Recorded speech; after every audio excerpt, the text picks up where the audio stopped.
Welcome to my channel JK online tips. आज के इस वीडियो में हम क्लास 10 के अंतिम चैप्टर ऊर्जा के स्रोत, बाकी जो वीडियो है क्लास 10 के फिजिक्स से हम ऑलरेडी अपलोड कर चुके हैं। मेरे प्ले लिस्ट में सभी वीडियो मिल जाएंगे। तो आइए आज देख लेते हैं ऊर्जा के स्रोत से जुड़े हुए 70 इम्पोर्टेंट ऑब्जेक्टिव क्वेश्चंस के आंसर। तो ये मेरे चैनल जेके ऑनलाइन टिप्स पर आप लोगों का वेलकम है। पहला क्वेश्चन है, गर्म जल प्राप्त करने के लिए हम सौर जल तापक का उपयोग किस दिन नहीं कर सकते हैं। तो देखिए, सौर जल तापक का प्रयोग हम किस दिन नहीं कर सकते हैं। तो धूप वाले दिन तो कर सकते हैं, पवन वाले दिन भी कर सकते हैं, गर्म दिन में भी कर सकते हैं, लेकिन बादलों वाले दिन में नहीं कर सकते हैं। इसका करेक्ट आंसर हो जाएगा ऑप्शन नंबर बी। अगला क्वेश्चन देख लीजिए। अगला क्वेश्चन है मेरे पास, नाभिकीय ऊर्जा प्राप्त करने हेतु आवश्यक है। तो देखिए, नाभिकीय ऊर्जा की बात अगर हम करते हैं तो इसमें दो तरह से हम प्राप्त कर सकते हैं एनर्जी को। एक नाभिकीय संलयन, ये नाभिकीय ऊर्जा को हम दो प्रकार से प्राप्त कर सकते हैं। एक नाभिकीय संलयन है ना, नाभिकीय संलयन से और नाभिकीय विखंडन से, संलयन से और विखंडन से, ठीक है, नाभिकीय विखंडन से। तो देखिए, ये जो नाभिकीय विखंडन की अभिक्रिया होती है, ये भारी नाभिक पर न्यूट्रॉन के बमबारी से छोटे नाभिक में बदल जाते हैं और ऊर्जा का बहुत विशाल ऊर्जा का निर्माण होता है और ऊर्जा मुक्त होती है, जिसे नाभिकीय ऊर्जा प्राप्त करते हैं। यूरेनियम रेडियो एक्टिव तत्व भी है। अब जानकारी लिए बता दूं कि 1 किलोग्राम यूरेनियम से 1 केजी यूरेनियम से 10⁻14 जूल ऊष्मा उत्पन्न होती है, ठीक है। ये काफ़ी मात्रा में उत्पन्न होती है 1 किलो यूरेनियम से। अब हम बात कर लेते हैं नाभिकीय संलयन की। तो नाभिकीय संलयन की अभिक्रिया में क्या होता है, जब दो हल्के नाभिक परस्पर संयुक्त होकर एक भारी तत्व के नाभिक की रचना करते हैं, तो इस प्रक्रिया को हम क्या बोलते हैं, नाभिकीय संलयन अभिक्रिया बोलते हैं, ठीक है। तो ऊर्जा के जो अल्बर्ट आइंस्टीन के समीकरण है E बराबर mc स्क्वायर, इसी सिद्धांत पर काम करता है और इसी सिद्धांत पर, यानी नाभिकीय संलयन के सिद्धांत पर, हाइड्रोजन बम का भी निर्माण होता है। चलिए अगला क्वेश्चन देख लेते हैं। इसी तरह से थोड़ा थोड़ा डिटेल देख लेते हैं। फिर अगला क्वेश्चन है मेरे पास, सभी जीव जंतुओं के लिए ऊर्जा का अंतिम स्रोत क्या है। तो सभी जीव जंतुओं के लिए ऊर्जा का अंतिम स्रोत क्या है, ये सूर्य है। ऑप्शन इसका सी करेक्ट आंसर होगा। सन से ऊर्जा का अंतिम स्रोत है ये, यानी सन से सभी जीव जंतु ऊर्जा प्राप्त करते हैं। चलिए अगला क्वेश्चन है, निम्नलिखित में किस धातु से सोलर सेल बना होता है। तो सोलर सेल जो बना होता है ये किस धातु से बना होता है, जस्ता से या सोना से। ऑप्शन सी है प्लेटिनम से, या ऑप्शन डी है सिलिकॉन से। तो आप जानते हैं कि इसका जो धातु होता है सोलर सेल में जो धातु होता है वो सिलिकॉन से बना होता है, ठीक है। ऑप्शन नंबर डी इसका करेक्ट आंसर है। अब आगे क्वेश्चन देख लेते हैं। अगला क्वेश्चन है, पवन विद्युत जनित्र में पवन की चाल कम से कम कितनी होनी चाहिए, कम से कम एटलीस्ट कितना होना चाहिए। तो इसमें ऑप्शन है मेरे पास 15 किलोमीटर प्रति घंटा, दूसरा है 150 किलोमीटर प्रति घंटा, तीसरा है 1.5 किलोमीटर प्रति घंटा, फिर 1500 किलोमीटर प्रति घंटा। तो कम से कम चाल होना चाहिए 15 किलोमीटर प्रति घंटा, ठीक है। ऑप्शन नंबर ए इसका करेक्ट आंसर है। अगला क्वेश्चन देख लेते हैं। अगला क्वेश्चन है, ऊर्जा के पारंपरिक स्रोत क्या है। तो देखिए, पारंपरिक स्रोत, ऊर्जा का जो स्रोत है, सोर्स है, ठीक है। ऊर्जा का जो सोर्स है वो हमारे पास दो तरह का होता है। एक तो होता है परंपरागत स्रोत, एक क्या होता है, परंपरागत स्रोत, एक नंबर मान लेते हैं इसको। और दूसरा होता है गैर परंपरागत। क्या होता है, गैर परंपरागत, ठीक है। दो तरह का स्रोत होता है ऊर्जा का, तो देखिए ऊर्जा का परंपरागत स्रोत का मतलब ये हुआ कि कई हजार वर्ष से उपलब्ध है, ये कई हजार वर्ष से उपलब्ध है। ये सीमित मात्रा में होता है। ऊर्जा का जो पारंपरिक स्रोत होता है वो सीमित मात्रा में होता है। इसका पुनः उपयोग नहीं कर सकते हैं और सीधे कर सकते हैं, इसका उपयोग सीधे कर सकते हैं हम, डायरेक्ट प्रत्यक्ष डायरेक्ट इसका प्रयोग कर सकते हैं हम। जैसे बात कर लेते हैं कोयला का, देखिए कोयला का उपयोग हम डायरेक्ट कर सकते हैं, पेट्रोल का उपयोग डायरेक्ट कर सकते हैं, डीजल का उपयोग डायरेक्ट कर सकते हैं।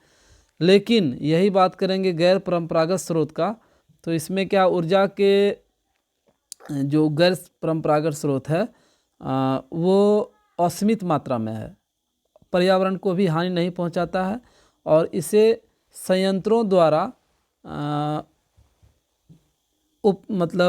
संयंत्रों द्वारा विद्युत या ऊर्जा के संयंत्र द्वारा इसको उपयोग में लाते हैं हम लोग। जैसे सौर ऊर्जा हो गया, पवन ऊर्जा हो गया, जल की स्थितिज ऊर्जा हो गया, ये सभी गैर परंपरागत स्रोत है। हल्का हल्का डिस्कशन हम कर रहे हैं जानकारी के लिए। अब देखिए अगला क्वेश्चन है, सौर सेल में उपयोग होता है। तो सौर सेल में उपयोग क्या होता है? प्लास्टिक, सिलिकॉन, यूरेनियम या प्लूटोनियम। तो इसका करेक्ट आंसर होगा सिलिकॉन। ठीक है, ऑप्शन नंबर बी इसका करेक्ट आंसर होगा सिलिकॉन। चलिए अगला क्वेश्चन की ओर। अगला क्वेश्चन है मेरे पास, निम्न में से उत्तम ऊर्जा स्रोत कौन है? तो देखिए उत्तम ऊर्जा स्रोत इसमें से कौन है? तो देख लेते हैं। कोयला ये उत्तम ऊर्जा स्रोत नहीं है, लकड़ी नहीं, पेट्रोलियम नहीं, जबकि बायोमास है ना। बायोमास ऊर्जा के उत्तम स्रोत हैं। ऑप्शन नंबर डी इसमें करेक्ट आंसर है। अगला क्वेश्चन देख लेते हैं, कौन सा परंपरागत स्रोत ऊर्जा स्रोत है? तो परंपरागत गैर परंपरागत दोनों का डिस्कशन हम कर लिए अभी। तो देखिए जैव मात्रा का बात करते हैं। ये जैव मात्रा ये है परंपरागत स्रोत, है ना। अगला क्वेश्चन देख लेते हैं, निम्न में से कौन सा स्वच्छ ऊर्जा स्रोत है? स्वच्छ ऊर्जा स्रोत कौन है? तो प्राकृतिक गैस, नेचुरल गैस ये स्वच्छ ऊर्जा स्रोत है। ठीक, ऑप्शन नंबर सी इसका करेक्ट आंसर है। अब अगला क्वेश्चन देखते हैं। अगला प्रश्न है कि निम्न में से कौन सा यौगिक ईंधन के रूप में इस्तेमाल किया जा सकता है? कौन सा यौगिक ईंधन के रूप में इस्तेमाल किया जा सकता है? तो इसका हो जाएगा इथेनॉल। इथेनॉल का उपयोग ईंधन के रूप में होता है। ठीक, ऑप्शन नंबर ए इसका करेक्ट आंसर है। फिर अगला क्वेश्चन देख लेते हैं। अगला प्रश्न है, निम्नलिखित में से कौन सा ऊर्जा का नवीकरणीय स्रोत है? तो देखिए नवीकरणीय स्रोत जैव मात्रा, या ऑप्शन बी है कोयला, सी है पेट्रोलियम और डी है कोई नहीं। तो देखिए जो ऊर्जा का नवीकरणीय स्रोत है वो जैव मात्रा है। ये क्या है? जैव मात्रा। ऑप्शन नंबर ए इसका करेक्ट आंसर है।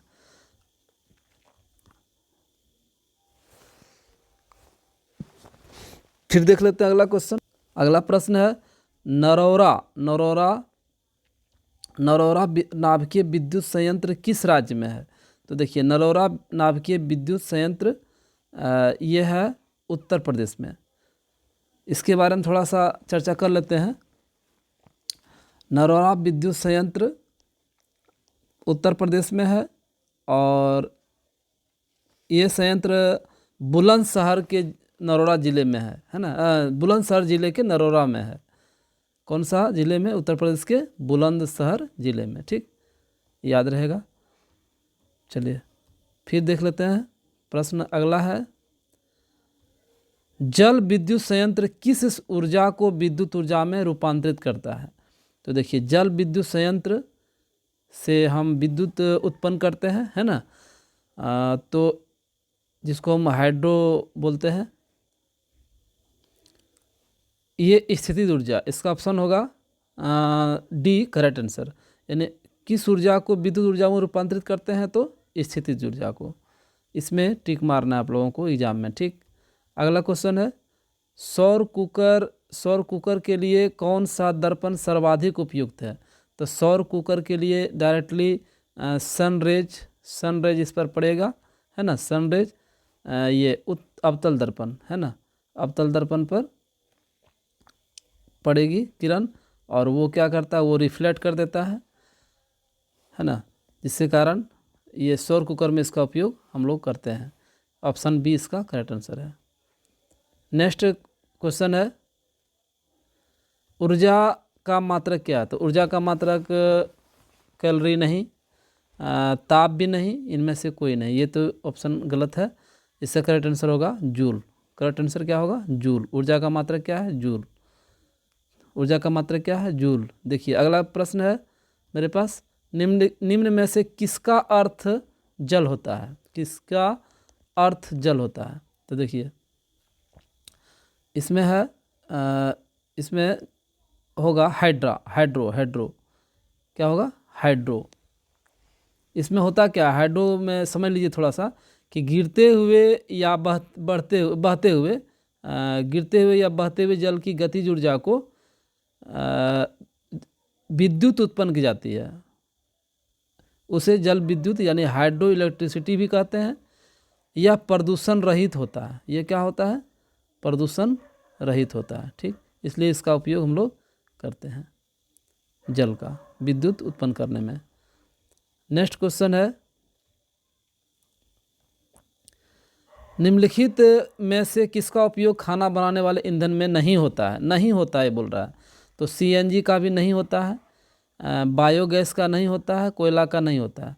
तो खाना बनाने वाले ईंधन में नहीं होता है ना, तो नहीं होता है में हो जाएगा सीएनजी। देखिए एलपीजी का उपयोग होता है और बायोगैस का भी होता है और कोयला का भी होता है, तो किसका नहीं होता है? तो सीएनजी का। अब बता देते हैं आप लोगों को कि सीएनजी का फुल फॉर्म होता है कंप्रेस्ड नेचुरल गैस। ठीक, नेचुरल गैस। और एलपीजी का क्या होता है? Liquid petroleum gas. ठीक, पेट्रोलियम गैस। आप लोगों को ये भी जानकारी रखना है। चलिए उसके बाद है, इसका उपयोग हम लोग एलपीजी का रसोई गैस में करते हैं, या कई हाइड्रोकार्बन गैसों का मिश्रण होता है। ये जो होता है ना एलपीजी, ये कई हाइड्रोकार्बन गैसों का मिश्रण होता है। फिर अगला क्वेश्चन है मेरे पास, हमारी आकाशगंगा की आकृति सामने से कैसी है? तो सामने से कैसी है? तो देखिए इसका करेक्ट आंसर हो जाएगा दीर्घवृत्तीय। कैसा है आकृति? दीर्घवृत्तीय। वृत्तीय नहीं है, परवलयीय भी नहीं है, सर्पिल भी नहीं है, तो कैसा है? दीर्घवृत्तीय। हमारी आकाशगंगा की आकृति कैसा है? सामने से तो दीर्घवृत्तीय। याद करते जाइए। उसके बाद है फिर, नाभिकीय विखंडन को नियंत्रित करने में प्रयुक्त होता है। तो देखिए नाभिकीय विखंडन को नियंत्रित करने में लोहे का छड़ नहीं, स्टील का छड़ नहीं, एल्युमिनियम का छड़ नहीं, तो करेक्ट आंसर क्या होगा? कैडमियम का छड़। इसका उपयोग करते हैं नाभिकीय विखंडन में। देखिए इसके बारे में थोड़ा सा जान लीजिए। नाभिकीय ईंधन के रूप में विखंडनीय पदार्थ प्रायः संवर्धित यूरेनियम किसका होता है? Enriched uranium. ठीक, इसका उपयोग होता है एनरिच्ड यूरेनियम का। और इस विखंडन की श्रृंखला अभिक्रिया को नियंत्रित करने के लिए किसका उपयोग करता है? कैडमियम का छड़ या बोरान की छड़। अगर बोरान भी ऑप्शन होगा तब भी आप ऑप्शन बोरान में मार सकते हैं। ठीक, बोरान का। चलिए फिर अगला क्वेश्चन है मेरे पास, ग्लोबल वार्मिंग के लिए उत्तरदायी गैस है।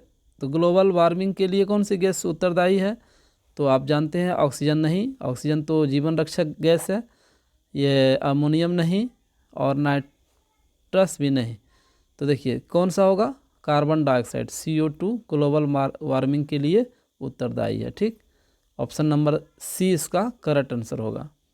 फिर क्वेश्चन नंबर अगला है, जीवाश्म ईंधन की ऊर्जा का वास्तविक स्रोत क्या है? जीवाश्म ईंधन की ऊर्जा का वास्तविक स्रोत क्या है? तो देखिए नाभिकीय संलयन भी नहीं है, जीवाश्म ईंधन की बात हो रही है, चंद्रमा भी नहीं, सूर्य भी नहीं, तो इसका करेक्ट ऑप्शन हो जाएगा ऑप्शन नंबर डी। ठीक है, फिर अगला क्वेश्चन देख लेते हैं, नाभिकीय निम्नलिखित में कौन जैव मात्रा ऊर्जा स्रोत का उदाहरण नहीं है? तो कौन जैव मात्रा ऊर्जा स्रोत का उदाहरण नहीं है, ये देखना है। तो लकड़ी तो है ना, लकड़ी है, गोबर गैस है और कोयला भी है, लेकिन नाभिकीय ऊर्जा नहीं है। तो इसलिए करेक्ट आंसर हो जाएगा ऑप्शन नंबर सी। फिर अगला क्वेश्चन देख लेते हैं। ये है नवीकरणीय ऊर्जा के स्रोत क्या है। स्रोत क्या है पूछ रहा है, सोर्स क्या है, क्या है, सोर्स पूछ रहा है ना। तो देखिए इसका करेक्ट आंसर हो जाएगा सौर ऊर्जा, क्योंकि नवीकरणीय ऊर्जा का स्रोत क्या होगा, सौर ऊर्जा। ये कोयला नहीं होगा, पेट्रोलियम नहीं होगा, प्राकृतिक गैस नहीं होगा, तो क्या होगा इसका आंसर, सौर ऊर्जा। यही सोर्स है नवीकरणीय ऊर्जा का। नेक्स्ट क्वेश्चन है, प्राकृतिक गैस प्रकृति में पृथ्वी पर ऊर्जा का मुख्य स्रोत है। यानी प्राकृतिक गैस प्रकृति में पृथ्वी पर ऊर्जा का मुख्य स्रोत है। तो देखिए ये हो जाएगा आपका प्राकृतिक गैस प्रकृति में पृथ्वी पर ऊर्जा का। तो ऊर्जा का बात हो रहा है, एनर्जी का। तो सबसे बड़ा एनर्जी का स्रोत क्या है बताइए, सूर्य। ये क्या है, सूर्य। कोयला नहीं है, पानी नहीं है, लकड़ी नहीं है, तो क्या हो, सूर्य है। फिर अगला क्वेश्चन देख लेते हैं। नेक्स्ट क्वेश्चन है, जीव द्रव्यमान ऊर्जा स्रोत का उदाहरण निम्नलिखित में कौन नहीं है। तो जीव द्रव्यमान ऊर्जा स्रोत का उदाहरण निम्नलिखित में कौन नहीं है, याद कर लीजिए, करते जाइए याद। पेट्रोलियम होगा इसका करेक्ट आंसर होगा, पेट्रोलियम। बायो गैस नहीं होगा और नाभिकीय ऊर्जा भी नहीं होगा, कोयला भी नहीं होगा। तो आंसर क्या हो जाएगा, पेट्रोलियम। फिर अगला क्वेश्चन देख लीजिए। ये है आपका, निम्नलिखित में से कौन बायोगैस का मुख्य अवयव है। बायोगैस का मुख्य अवयव पूछ रहा है। तो इसका लकड़ी नहीं होगा, गोबर गैस नहीं होगा, तो क्या होगा, नाभिकीय ऊर्जा। कोयला भी नहीं होगा। बायोगैस का मुख्य अवयव बता रहा है, तो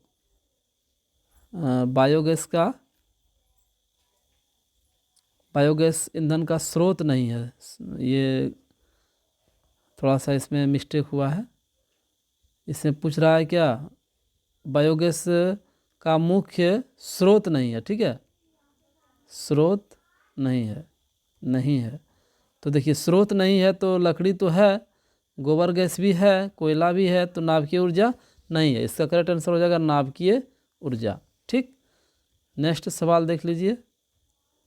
नेक्स्ट सवाल है, जितने ऊर्जा स्रोत हम उपयोग में लाते हैं उनमें से अधिकांश सौर ऊर्जा को निरूपित करते हैं।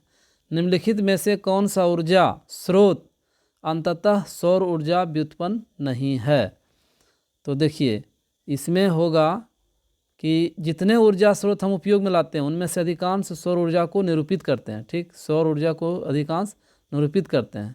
तो कौन सा ऊर्जा स्रोत अंततः सौर ऊर्जा से व्युत्पन्न नहीं है, सौर ऊर्जा से व्युत्पन्न नहीं है। तो नाभिकीय ऊर्जा है, पवन ऊर्जा है, जैव मात्रा है, ये भूतापीय ऊर्जा नहीं है। करेक्ट आंसर हो जाएगा आपका ए। ठीक, यहाँ पूछ रहा है कौन नहीं है ना। फिर अगला क्वेश्चन है, ऊर्जा का नवीकरणीय स्रोत कौन है। तो नवीकरणीय स्रोत में आ जाएगा लकड़ी, पेट्रोलियम नहीं है, कोयला नहीं है, इनमें सभी भी नहीं होगा। क्या होगा ऑप्शन ए, लकड़ी। अगला क्वेश्चन देख लीजिए, कार्य करने की क्षमता को क्या कहते हैं। कार्य करने की क्षमता को क्या कहते हैं, तो ऊर्जा कहते हैं। कार्य करने की क्षमता को क्या कहते हैं, ऊर्जा, एनर्जी कहते हैं, एनर्जी है ना। चलिए फिर है आपका अगला नेक्स्ट क्वेश्चन है मेरे पास, जीवाश्म ईंधनों को जलाने पर किन गैसों के ऑक्साइड निर्मुक्त होते हैं। कौन सा गैस इमिटेड होता है, कौन सा गैस इमिटेड होता है बताइए। इसमें ऑप्शन मेरे पास है कार्बन, सल्फर, नाइट्रोजन या इनमें से सभी। देख लीजिए, ये हो जाएगा आपका ऑप्शन इनमें से सभी। देखिए कार्बन भी होगा, सल्फर भी होगा, नाइट्रोजन भी होगा। तो ऑप्शन मेरे पास हो जाएगा इनमें से सभी। फिर है अगला क्वेश्चन, जो दहन कर ऊष्मा उत्पन्न करते हैं उसको क्या कहते हैं। जो दहन कर ऊष्मा उत्पन्न करते हैं उसको क्या कहते हैं। तो देखिए उसको तापक नहीं, इंजन नहीं, कोई नहीं, गलत, इसलिए ईंधन कहते हैं। क्या होगा, ईंधन कहते हैं। जो दहन कर उसमें उत्पन्न करते हैं उसको ईंधन कहते हैं, है ना।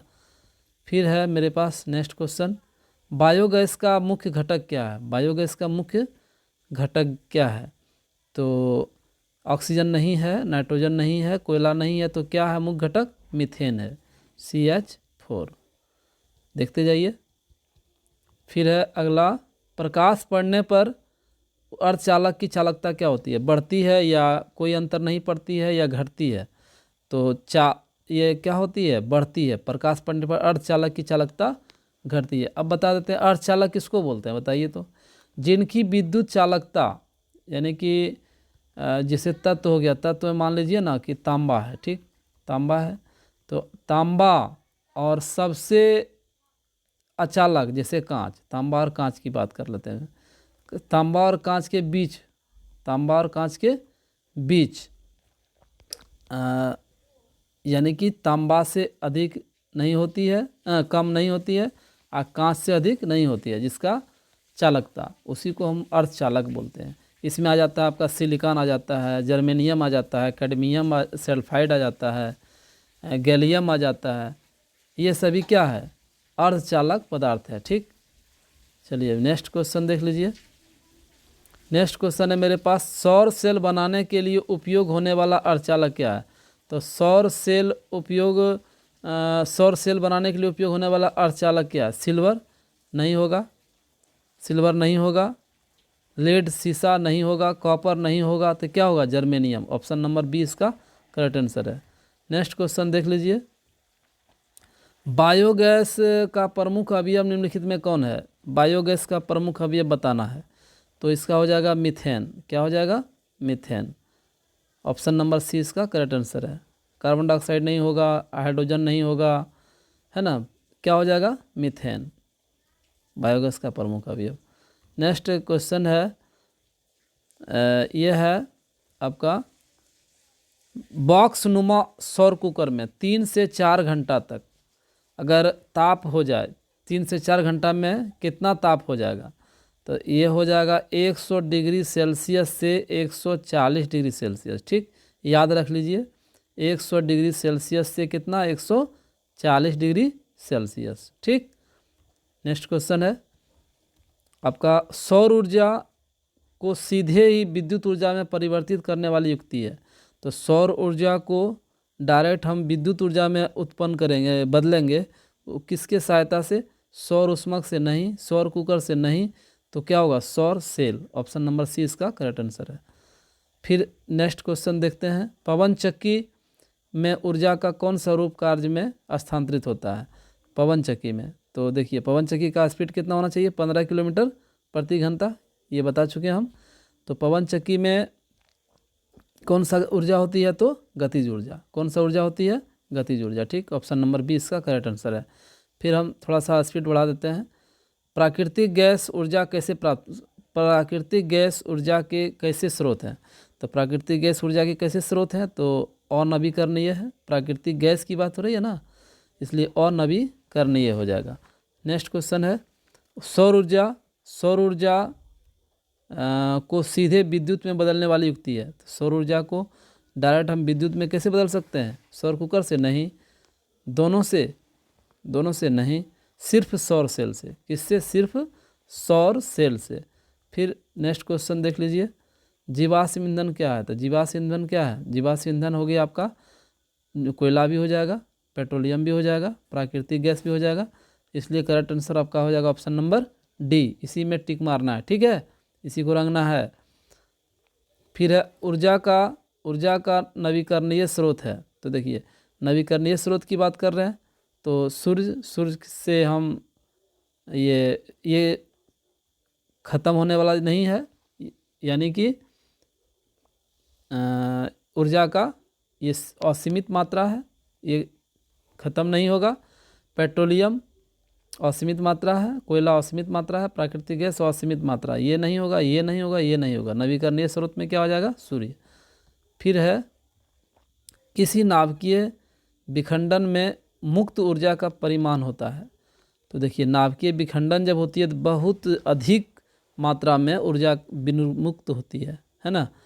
तो इसका करेक्ट आंसर हो जाएगा 1 मेगावाट नहीं, 10 मेगावाट नहीं, 10 किलोवाट नहीं, तो कितना होगा 200 मेगा वोल्ट, ये हो जाएगा। फिर है नेक्स्ट क्वेश्चन, लगभग 4 स्क्वायर LM, 4 स्क्वायर LM ये है साइज के एक सौर सेल का विभवांतर होता है, कितना होता है 0.4 से 0.5 वोल्ट। देख लीजिए 4 से 5 वोल्ट नहीं, 1 से 3 वोल्ट नहीं, 3 से 4 वोल्ट नहीं, तो क्या करेक्ट आंसर हो जाएगा 0.4 से 0.5 वोल्ट तक होती है इसका साइज के एक सौर सेल का विभवांतर। ठीक, नेक्स्ट क्वेश्चन है मेरे पास, और नवीकरणीय ऊर्जा स्रोत है। और नवीकरणीय ऊर्जा स्रोत क्या है, पवन ऊर्जा नहीं, जैव गैस नहीं, लकड़ी नहीं, तो क्या है यूरेनियम। ऑप्शन नंबर डी इसका करेक्ट आंसर है। नेक्स्ट क्वेश्चन है, किस देश को पवनों का देश कहा जाता है, पवनों का देश कहा जाता है। तो जर्मनी को नहीं, भारत को नहीं, चीन को नहीं, तो क्या होगा answer Denmark. Option number C इसका करेक्ट आंसर है।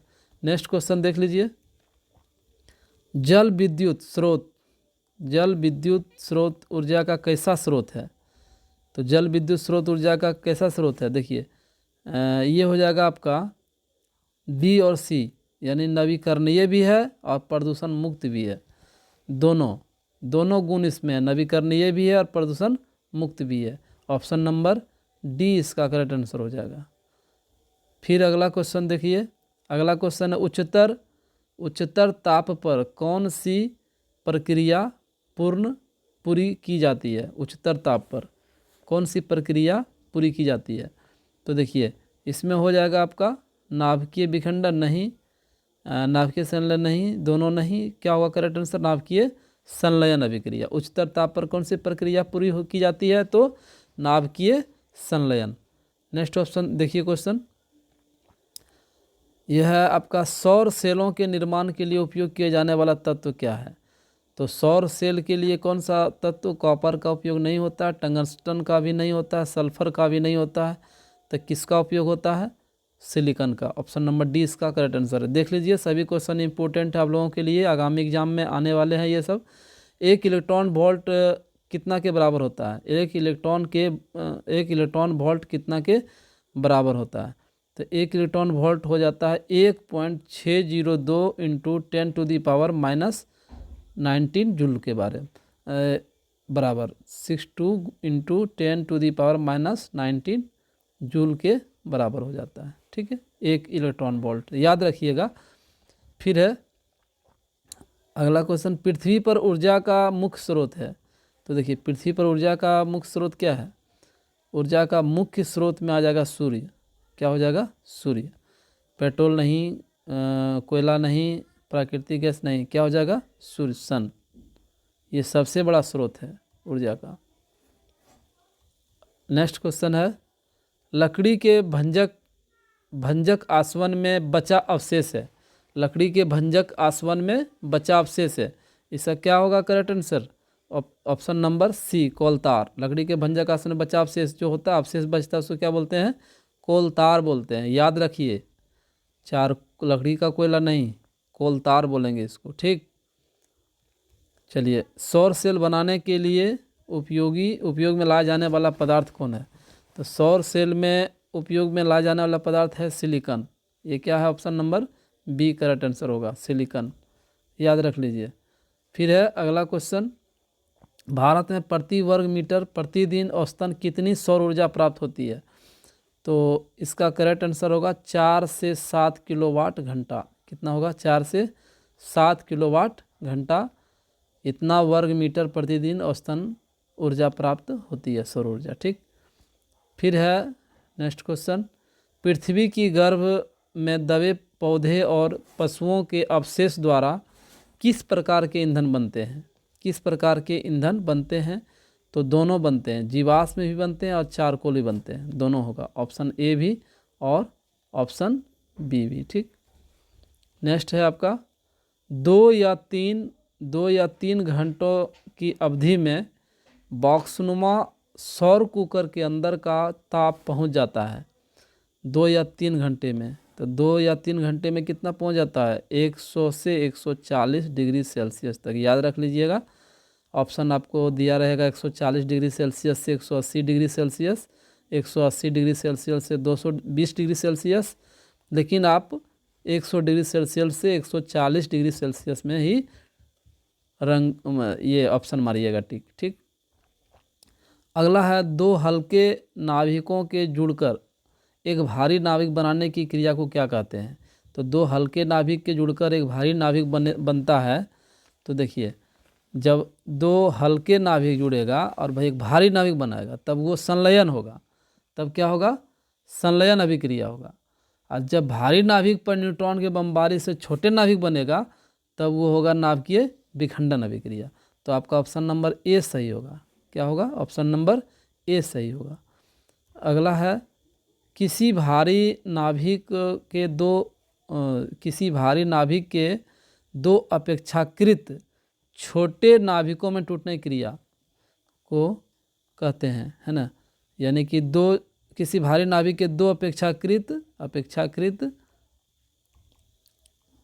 थोड़ा छूट गया, अपेक्षाकृत नाभिकों में टूटने की क्रिया क्या कहलाती है, तो देखिए नाभिकीय विखंडन। क्या होगा, नाभिकीय विखंडन। चलिए अगला क्वेश्चन देख लीजिए। किसी भारी नाभिक के दो अपेक्षाकृत छोटे नाभिकों में टूटने की क्रिया क्या कहते हैं, नाभिकीय विखंडन। फिर है अगला क्वेश्चन है, बड़ी संख्या में सौर सेलों को संयोजित कर विद्युत उत्पन्न करने वाले संयंत्र को क्या कहते हैं। तो आप जानते हैं इसको सौर सेल पैनल बोलते हैं।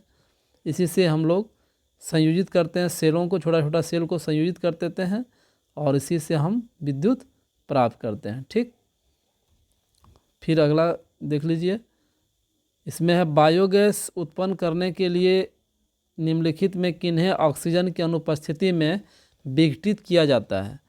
तो देखिए, इसमें होगा गोबर भी होगा, बायोगैस गोबर से भी प्राप्त होता है, वनस्पति पौधे के अपशिष्ट से भी और वाहित मलजल से भी। तो इनमें से सभी, इसका ऑप्शन हो जाएगा करेक्ट, इनमें से सभी। फिर अगला क्वेश्चन है, सूर्य द्वारा उत्सर्जित किस प्रकार का विकिरण पानी को गर्म करने के लिए महत्तम ऊर्जा का योगदान करता है। तो देखिए, इसका हो जाएगा अवरक्त विकिरण। क्या हो जाएगा आंसर, अवरक्त विकिरण। याद रखिए ऑप्शन ए। अब है अगला क्वेश्चन है आप लोगों के बीच, सूर्य और अन्य तारों में ऊर्जा स्रोत हैं, तो लाभकीय संलयन की अभिक्रिया, ये होगा ऑप्शन बी इसका करेक्ट आंसर। फिर अगला देख लीजिए, सौर सेल पैनल बनाया जाता है। सौर सेल पैनल क्यों बनाया जाता है। तो देखिए, सौर जल उष्मकों को संयोजित कर नहीं, सौर कुकरों को संयोजित कर नहीं, इनमें से कोई नहीं, ये तो गलत है। बहुत से सौर सेलों को संयोजित करके, कनेक्ट करके हम लोग सौर सेल पैनल बनाते हैं, ठीक। फिर है नेक्स्ट क्वेश्चन, हम ऊर्जा की आवश्यकताओं की पूर्ति के लिए क्या करते हैं। तो हम ऊर्जा की आवश्यकताओं की पूर्ति के लिए ऊर्जा के नए स्रोत का उपयोग करने का प्रयास करते हैं, ये भी करते हैं, और ऊर्जा उपयोग की दक्षता सुधारने के लिए भी प्रयास करते हैं, ये भी करते हैं। तो ऑप्शन नंबर सी हो जाएगा इसका, ए और बी दोनों। फिर है 68 का है, ऊर्जा स्रोत का चयन निर्भर करता है। ऊर्जा स्रोत का चयन किस पर निर्भर करता है। तो देखिए, ऊर्जा स्रोत का चयन किस पर निर्भर करेगा, ऊर्जा स्रोत से ऊर्जा निष्कर्षण की सुगमता एवं लागत पर भी, ऊर्जा स्रोत के लिए उपलब्ध प्रौद्योगिकी की दक्षता पर भी, और स्रोत को उपयोग का पर्यावरण पर प्रभाव जैसे कारकों पर भी। तो प्रयुक्त तीनों कारक इसका सही आंसर है। फिर देख लीजिए, निम्नलिखित में कौन सा कथन गलत है। तो अति उच्च ताप पर हल्के नाभिकों का आपस में संलयन हो सकता है। हमारे अधिकांश ऊर्जा स्रोत अंततः सूर्य से प्राप्त ऊर्जा के उत्पन्न होते हैं। सौर सेल बनाने के लिए क्रोमियम का उपयोग किया जाता है। तो इसका करेक्ट आंसर हो जाएगा यही सी नंबर, सौर सेल बनाने के लिए क्रोमियम का उपयोग होता है, ठीक है। अगला क्वेश्चन है और अंतिम क्वेश्चन है आपके बीच। ये है बॉक्स टाइप वाले सौर कुकर के ऊपरी भाग में कांच का ढक्कन रहता है, इसका कारण क्या है बताइए। इसका कारण बॉक्स के भीतर धूलकणों को जाने से रोकना है, ये तो कॉमन चीज़ हो गया, कॉमन बात।